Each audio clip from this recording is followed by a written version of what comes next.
afternoon, everybody. My name is Karen Bowling, and I serve as the Chief Administrative Officer for the City of Jacksonville. On behalf of Mayor Deegan, I want to thank the media and our city and partner agencies for being here to update our citizens. Mayor Deegan is returning to Jacksonville as we speak and will be back in town later today. She ended a personal trip early to be here to support the city in its efforts to prepare for Tropical Storm Debby. At 8 o'clock this morning, the mayor declared a local state of emergency. This is a necessary step to put protective measures in place to keep our community safe. Without this emergency declaration, those measures would not be available to us. Our Emergency Operations Center has been partially activated since Friday. Since then, we've been getting all the necessary steps in place so that when this emergency was declared this morning, we were ready. We've been participating in several briefings every day with the state of Florida and the National Weather Service, and we have built our plans around the data and information that has been provided to us by these organizations.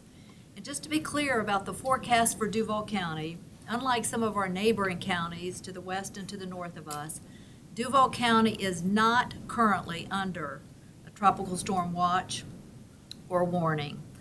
As of now, this will likely be a heavy rain event, not unlike those we've seen in severe summer storms when flash flooding and the potential of hurricanes or tornadoes is possible. However, we continue to watch the path of the storm, and we're ready should the track move closer to our community.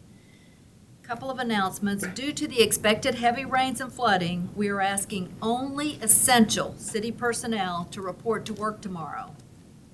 City employees and our agency partners' employees will be receiving communication early this afternoon. And the Supervisor of Elections, Jerry Holland, has asked me to report that he has postponed early voting. That had been scheduled to start tomorrow. It will be postponed until Wednesday.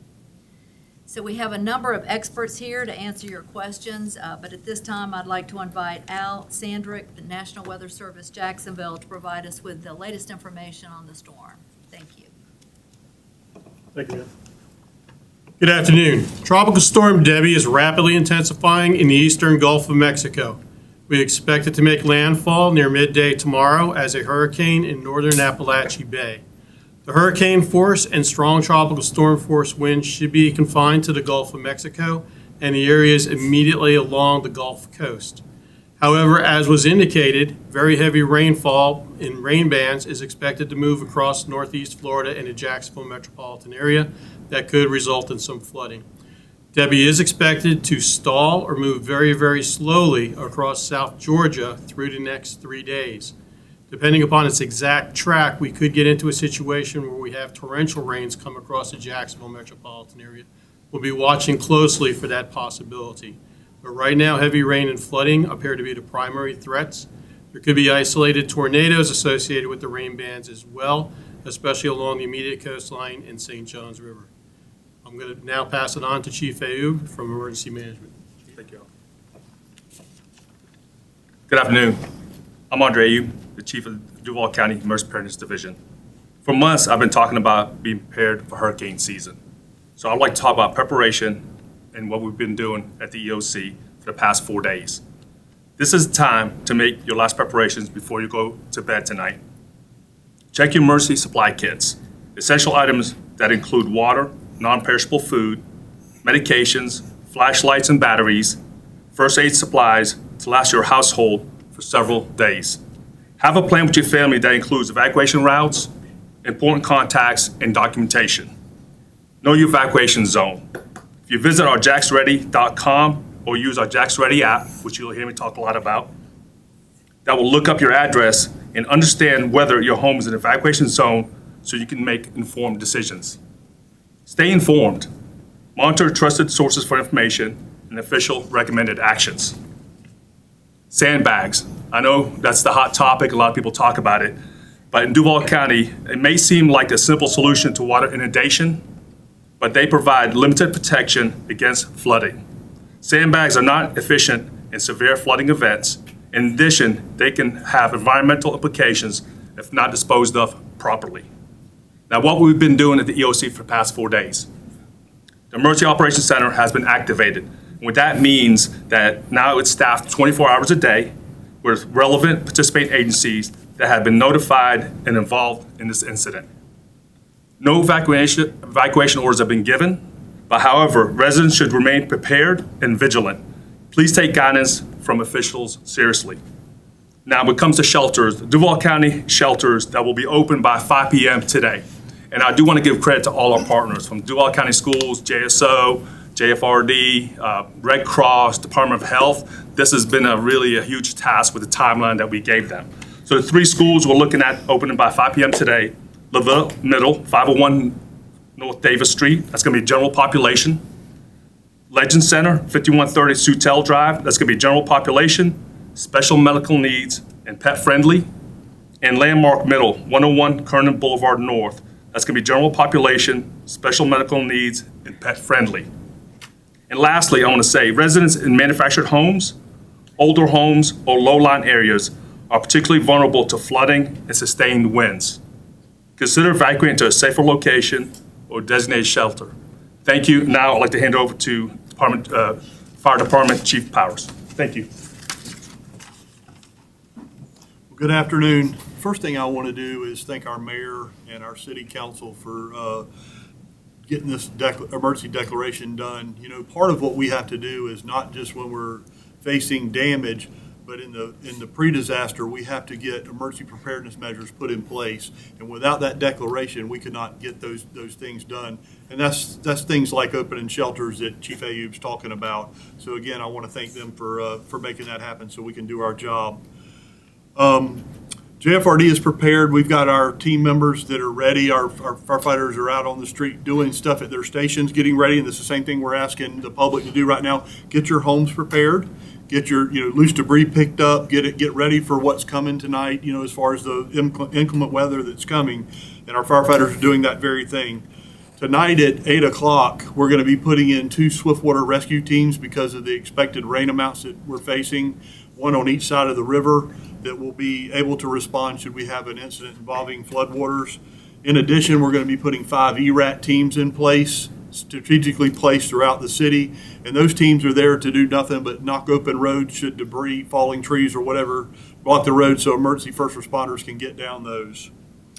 The last thing I have to talk about is the beaches and the water. We have spoken to our partners at all 3, Jacksonville Beach, Atlantic Beach, Neptune Beach,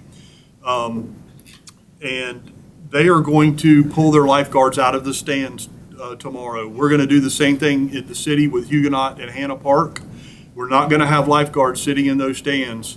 So I encourage people, please don't go get in the water because the lifeguards will not be in those stands tomorrow. And we don't need to have to send first responders into the water to try to rescue folks while the storm is going on. So with that, I'll turn it back over to our Chief Administrative Officer, Karen Bowling.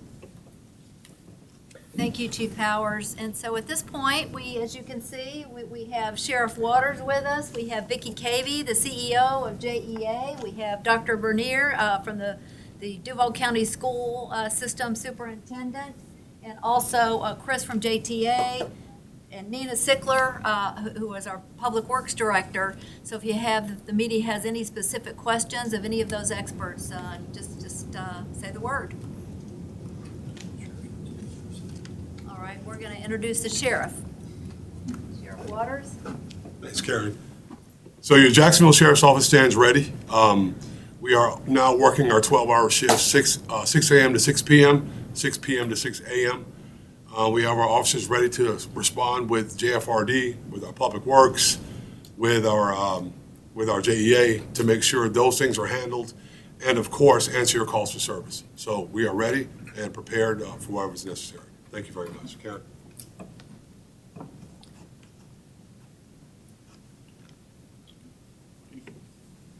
All right, just a closing thought. We have 630 City is open and operational, and they are available. All of the staff there ready to answer citizens' questions. So if there are no other questions at this time.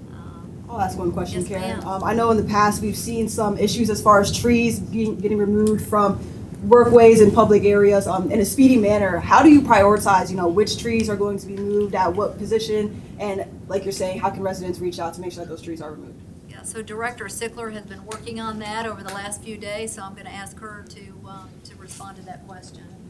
Yep, we both can do it, actually. There's two parts of Yep, what there you're- are two parts. There are two parts to what you're asking. I'll address the first part, and that is, if a tree or a power line go down, we're asking the community, if there's not a life-threatening danger with that, to please don't call 911, please call 630 City and report that. That way it doesn't clog up our 911 operators that are handling emergencies.